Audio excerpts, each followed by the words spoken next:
The world is traveling again, but it's not traveling the same way. We're seeing a massive shift away from traditional hotel stays into immersive private experiential stays. And this shift did not happen just overnight. It was accelerated after COVID. People began craving space, wellness, and privacy. They wanted safety, freedom, and a home like experience. Remote work changed everything. Suddenly, people could stay longer, travel midweek, or even live part time in destinations like Bali, the Amalfi Coast, or Dubai. The global short term rental market is expected to grow from $130 billion today up to $250 billion by 2030 at a cumulative annual growth rate of 11.4%. That's almost twice the size of market share that's going to be captured in just 5 years' time. But what's interesting is where that growth is coming from. Villa stays, resort style living, and flexible long term holiday options. That category is growing faster than apartments. Why? Because travelers today don't just want a room to stay, they want a feeling, privacy, wellness, customization. And that's the direction the world is going today. Now let's talk Dubai. In 2023, Dubai welcomed 17.5 million visitors, a 19% increase compared to 2024. In 2024, that number rose further up to 18.72 million visitors, marking a 9% year on year growth. As of mid 2025, the city has already hosted 8.6 million visitors, showing a 7% growth compared to the same period last year, firmly on track to set another record. Why does this matter to you as an investor? Because tourism in Dubai is not seasonal, it's strategic, and it tells about the realization of a greater vision this city has. One of the clearest example of that is what's happening in Dubai South, where over 200 billion dirhams are being invested into mega projects like the Al Maktoum International Airport and the Expo City. These are not just infrastructure upgrades, they are long term economic engines designed to anchor Dubai's global tourism, trade, and innovation future. Mega investments like these don't just support the boom we are seeing right now. In fact, they solidify it for the long haul.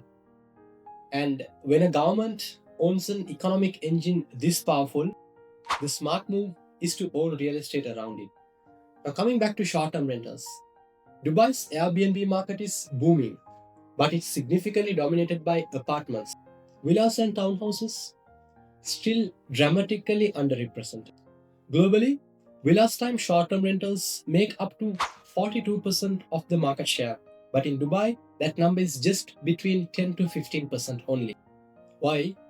Because in Dubai, most of the villa communities that we are seeing today weren't built for that. They were designed for long term family living, not for short term hospitality use. Communities like the Springs, Budon, Mira, and even Arabian ranches are all structured around family amenities, school zones, and traditional tenant retention. They often lack flexible access, centralized resort style features, and short term rental friendly layouts that these vacationers often seek for. Simply put, they serve a very different profile. But the demand is already here. Dubai's tourist profile is shifting. More families, longer stays, digital nomads, destination events, and honeymooners. But where do they stay?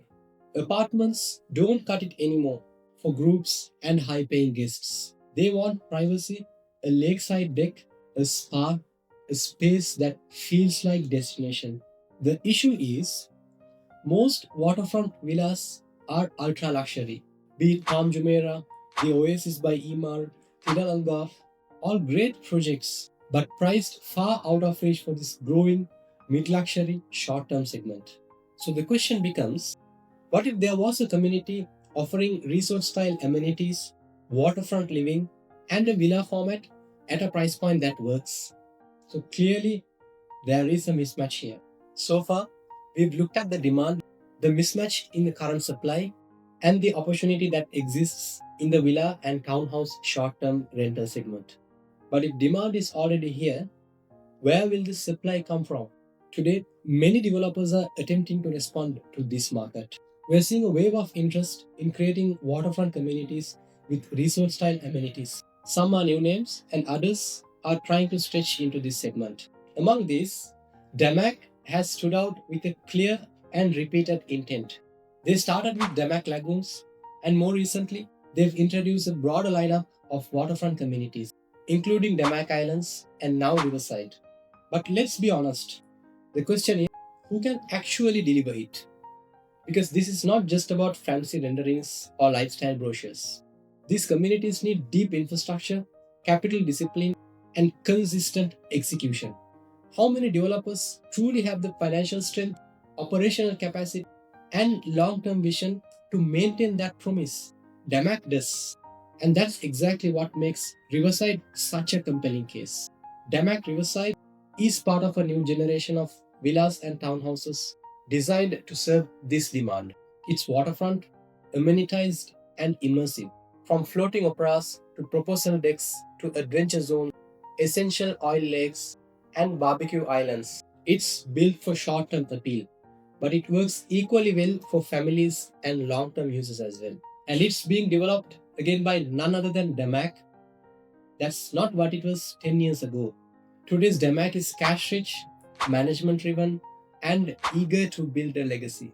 This is a strategically timed launch into a space Dubai has barely tapped into, and one that few others can actually deliver on. Let's ground this in what's actually happening in today's market. On Airbnb, villas that offer nothing but a private pool, no spa, no curated amenities, no experiential design, are renting at high rates simply because villa supply is tight and family groups are willing to pay. So let's take a 4-bed townhouse at DAMAC Riverside. During peak periods, you could easily be looking at 2000 dirhams per night. Off peak, around 1500 dirhams per night minimum.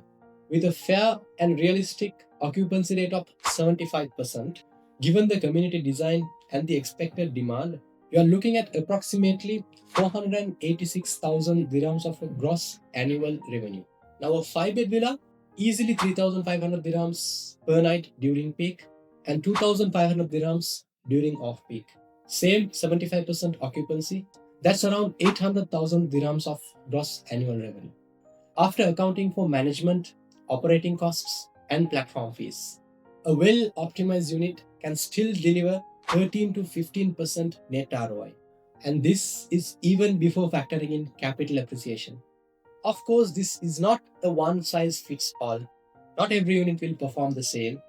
If your strategy is short term, we'll need to sit and discuss which unit is going to fit into exactly that purpose.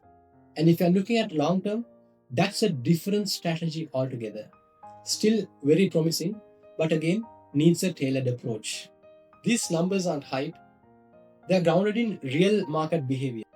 And with a community like Riverside, they become more than just possible. Let's also be clear about the timeline. These numbers we just talked about, the short term income potential, they don't kick in from day one. There are stages to this, and that's where strategy comes in. If short term rental is indeed your path, we need to be selective about units. If long term rental or capital appreciation is your plan, there's a different approach altogether. After all, Dubai South is still evolving. Expo City has not reached its peak. Al Maktoum Airport hasn't even hit commercial maturity yet. The opportunity here is real, but it is a 5 to 7 year. So if your investment horizon is short, say 2 to 3 years, let's discuss other options. But if your objective is long-term wealth creation, this is where your attention should be. Because 5 to 7 years from now, Riverside will be one of the very few communities that captured this macro upside at the right moment. Real estate is a game, but not one you play casually. It's dynamic, it requires attention, and the best players know how to align strategy with cycles. Dubai is one of the few global markets where real estate can still behave like an active business, one with strong upside and structured opportunity. But it requires tailoring.